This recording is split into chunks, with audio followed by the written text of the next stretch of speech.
prier. Daniel s'est retiré premièrement dans la chambre et il allait dans la chambre supérieure et ses yeux dirigés vers la fenêtre en direction d'eux. Amen. Amen. Donc une prière doit se faire selon une direction. On ne prie pas pêle-mêle, on ne prie pas comme tu veux. On prie suivant la direction, mes frères et mes sœurs. Amen. Amen. Amen. Daniel, lorsqu'il prie, il tourne ses yeux dans la direction vers Israël, vers Jérusalem. Toi, quand tu pries, où est-ce que tu tournes ta direction? Dans le téléphone, sur Facebook. Bogota. Yakatosambela. Arrêtez les aventures. À l'heure du germe, c'est l'heure de la vérité. À l'heure du germe, c'est l'heure de la délivrance. Les gens doivent adorer Dieu avec crainte et tremblement. Et non pas des blagues. Et non pas la complaisance. Amen. Maintenant, comment se fait-il que les gens, ces gens-là qui savaient toutes ces choses, qui savaient comment prier, qui savaient comment se concentrer, qui savaient comment se retirer, comment est-ce que ces gens, lorsque Jésus est venu, il dit, vous avez transformé la maison de mon Dieu, qui devait être une maison de prière, vous avez transformé cela en une caverne de voleurs. Comment? Voilà pourquoi nous avons appelé ici pour réfléchir, mes frères. Comment Israël, qui avait cette connaissance sur la loi de Dieu et qui savait comment s'y prendre, se sont retrouvés dans la caverne. Amen. Amen. Comment est-ce que Israël, comment est-ce que Jérusalem, qui connaissait comment il faut aller lorsque on les appelle à la prière, qui savait comment prier, qui savait qu'on ne prie pas pêle-mêle, qui savait on ne prie pas les mains dans la poche, tu as de prier, dans ton pantalon. Israël savait comment être discipliné en ce qui concerne la prière. Comment est-ce que Israël s'est retrouvé devant un Jésus qui dit, Israël, vous avez transformé la maison de mon père, qui devait être une maison de prière, en une caverne de voleurs. Amen. Voilà pourquoi on vous dit, mes frères, de partout où vous êtes dans vos églises respectives, que chacun réfléchit. Est-ce que la prière que j'ai faite, je l'ai fait réellement selon les normes, ou je me suis déjà retrouvé dans une caverne de voleurs? Amen. C'est Jésus qui s'exprime en Marc chapitre 11, verset 17. Marc chapitre 11, verset 17.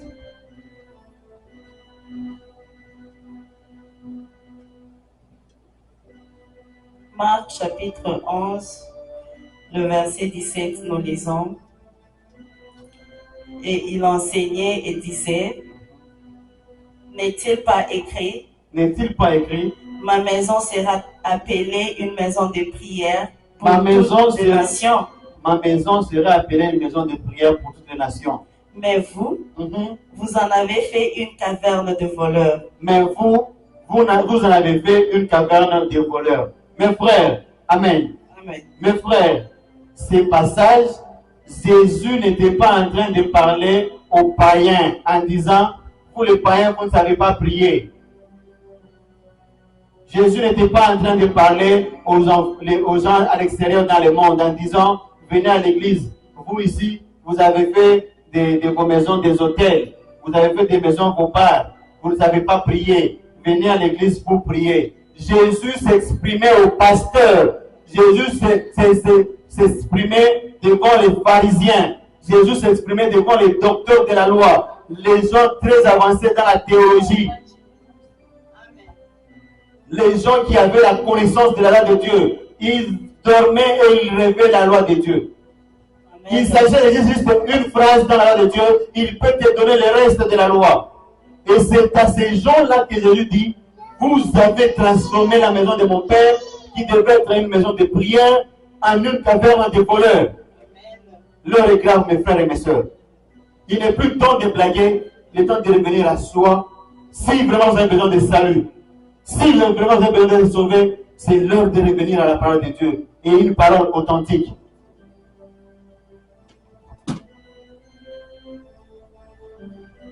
Comment est-ce que nous devons concilier les deux choses?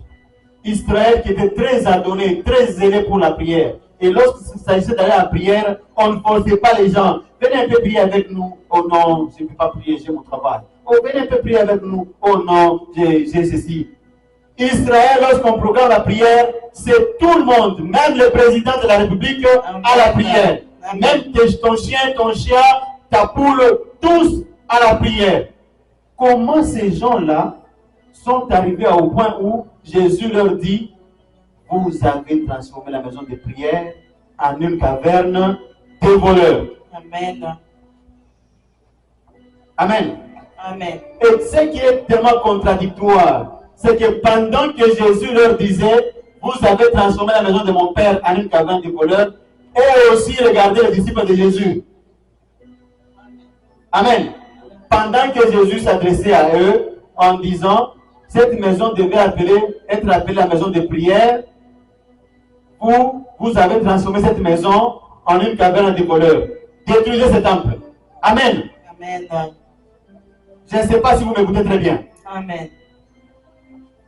Jésus regardait les prêtres. Jésus regardait les pasteurs. Jésus regardait les docteurs de la loi. Jésus regardait les sadducéens. Jésus regardait les sacrificateurs. Jésus le dit en les disant, vous avez transformé la maison de mon Père, maison qui devait être appelée maison de prière pour toutes les nations, en une caverne de voleurs. Amen.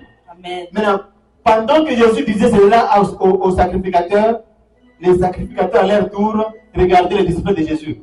Suivons. Je trouve un passage. On peut nous lire Matthieu chapitre 9, le verset 14. Pendant que Jésus s'adressait aux sacrificateurs, pendant que Jésus s'adressait aux pasteurs, les pasteurs aussi regardaient les disciples de Jésus. Qu'est-ce que les pharisiens ont dit à Jésus? Matthieu chapitre 9, le verset 14, nous lisons. Alors les disciples de Jean vinrent auprès de Jésus et dirent, pourquoi nous et les pharisiens jeûnons-nous, tandis que les disciples ne jeûnent point? Amen. Amen. Amen. Amen. Voilà pourquoi c'est compliqué de convaincre ces gens à l'extérieur. Pendant qu'on leur dit ces choses, ils disent, est-ce qu'on prie? N'est-ce pas, nous, chez nous, là-bas, il y a intercession chaque matin. N'est-ce pas, à minuit, on a prière online. N'est-ce pas? Ils disent que non, on prie. Amen. Amen. Pendant qu'on dit ces choses, eux aussi nous regardent. Chaque fois, quand je dis, bonjour frère, on me dit, bonjour, comment ça va? Je vais bien. Maintenant, eux, ils ajoutent même, ils disent, quand on dit c'est ma bonjour, ah frère, on aime. Tu comprends même sa voix, c'est quelqu'un qui prie trop. Amen. Maintenant, comment est-ce que ces gens-là, qui pensaient, eux, prier très bien, et aussi en train de regarder les disciples de Jésus, que non, c'est pourquoi tes disciples, eux, ne prient pas? Les disciples des gens et les pharisiens, eux, prient, ils jeûnent, mais tes disciples, ils ne font rien. Amen. Pendant que Jésus leur dit, vous avez transformé la maison de mon Père, c'est devenu caverne de valeur.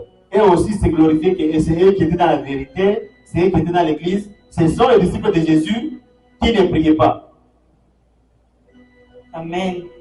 On peut appeler ce passage aussi avec Luc.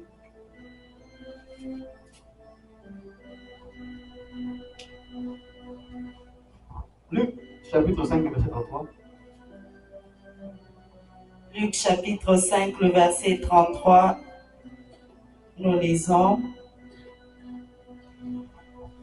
Ils lui dirent, les disciples de Jean, comme ceux des pharisiens, jeûnent fréquemment et font de prières, tandis que le tien mange et boivent. Amen. Amen. Amen. Amen. Pendant que Jésus disait, vous avez transformé la maison de prière en une caverne de voleurs, et aussi regardez les disciples de Jésus. Ces gens-là, ils sont en train de manger et boire. Ils buvaient quoi? C'était l'eau.